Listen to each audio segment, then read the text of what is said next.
कुछ अन्य जो हमारी जानकारी होती है वो हमारी जानकारी आ जाते हैं, साथ ही साथ हमारे बच्चों को विकास करने का एक अवसर भी प्राप्त होता है। तो इन सब चीज़ों को ध्यान में रखा जाए तो शिक्षा के उद्देश्य बहुत मुश्किल है। ऋग्वेदिक दिनों में जब जो हमारे विद्यार्थियों को पढ़ना मिलता है तो कोई कागज का उसको इंतजार नहीं हुआ था और ज़्यादातर शिक्षा मौखिक थी। गुरु कोई श्लोक बोलता था, उसका अर्थ बताता था और बाकी शिष्य प्रोनाउंस करके रिपीट करते थे और धीरे धीरे इसकी शिक्षा चलती। आज भी कहा जाता है कि पुस्तक और हस्तगतम जो विद्या है वो पुस्तक में नहीं होनी चाहिए, वो मस्तिष्क में होनी चाहिए, आपके ज्ञान में आपके व्यक्तित्व में होनी चाहिए। तो इस लिहाज से वैदिक युग में एजुकेशन स्टार्ट हुई थी जिसमें विद्यार्थियों को देवताओं के समान सम्मान दिया गया था। फिर कहा गया है ब्रह्मचारी चल विद्यार्थी जो अपने स्वाध्याय अध्ययन करते हैं उन कार्यक्रमों से देवताओं के अभिज्ञ स्वरूप लेकर आज तक विद्या के अनेक प्रकार के स्वरूप धारण किए हैं।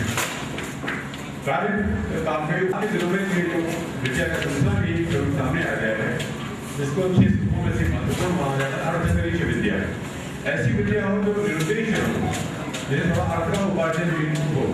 भारत की जितनी जनसंख्या है हमारे देश की, इसमें तो ऐसी शिक्षा की अत्यंत आवश्यकता है जिससे विद्यार्थी पढ़ने के बाद स्वावलंबी हो सके, अपने जीवन में सरकार पर आखिर न हो, हमेशा नौकरी की न बात करें बल्कि स्वयं भी कुछ कर सके। इस क्षेत्र में तो ऐसा ने बताया कि जो लीडरशिप की जो एजुकेशन है, ये जो प्रेरणा है, ये जो ट्रेनिंग है, वो विद्यार्थी जीवन में तो सबसे अच्छा होगा। तो जीवन में आपको नेतृत्व करना ही होगा। राष्ट्र नेतृत्व की भावना नहीं है तो आगे बढ़ने में नहीं कठिनाइयाँ आएंगी। और इस कॉन्फ्रेंस में हम जब भाई साहब लेडर की बात कर रहे थे तो हमें याद है कि रामायण में एक स्थान पर अनेक उदात्त गुणों का वर्णन है। लगता है हमें कि वो सारे के सारे गुण अगर किसी विद्यार्थी में आ जाए किसी तरह से।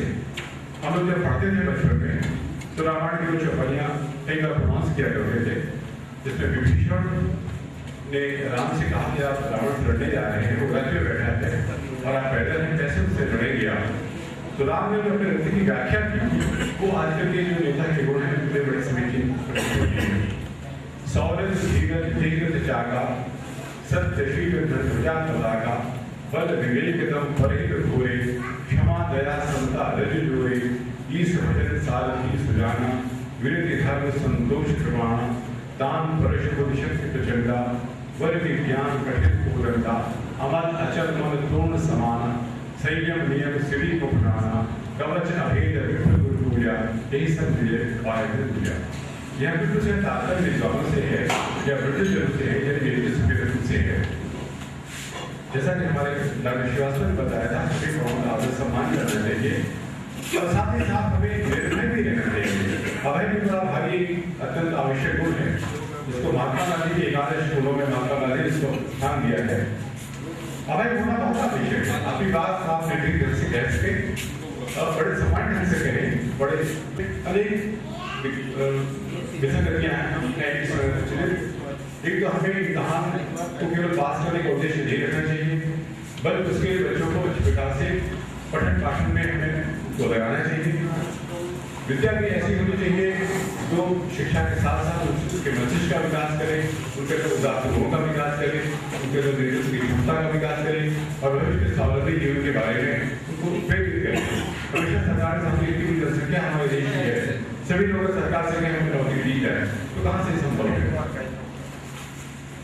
शिक्षा को बहुत बड़ा महत्व मिलता है कि रीजनिंग की कैपेसिटी में अच्छी तरह प्रदान करती है कि रीजनिंग हमें बहुत दूर को नहीं रह जाती, कहीं कहीं हमें रीजनिंग को छोड़ देना पड़ता है। अगर भारत के उदाहरण बोले तो केरला में एजुकेशन बहुत हाई है, अपने देश में सबसे ज़्यादा हाई एजुकेटेड रहती है, तो 96% वहाँ के लोग पढ़े लिखे हैं, लेकिन वहाँ जो प्रॉस्पेरिटी का रेट है वो बहुत नीचे है। पंजाब का जो रेट है वो बहुत कम है उसकी तुलना में, कि पंजाब की तुलना में प्रॉस्पेरिटी बहुत आगे है। इसलिए वो लोग सरकार से नौकरी की अपेक्षा बहुत कम करते हैं, अपने स्वावलंबी जीवन की व्यवसाय के प्रति ज़्यादा प्रेरित रहते हैं। तो हमें इस सब के लिए एक संतुलन भी बनाना होगा। विद्या को प्राप्त करें लेकिन सरकार से नौकरी की हमेशा आकांक्षा न करें, स्वयं भी कोई व्यवसाय या कोई कुछ कार्य करने के बारे में सोचें। एजुकेशन केवल एजुकेशन राइट एजुकेशन भी होनी चाहिए। इस ताइवान का जो एजुकेशन रेट वो 94% है।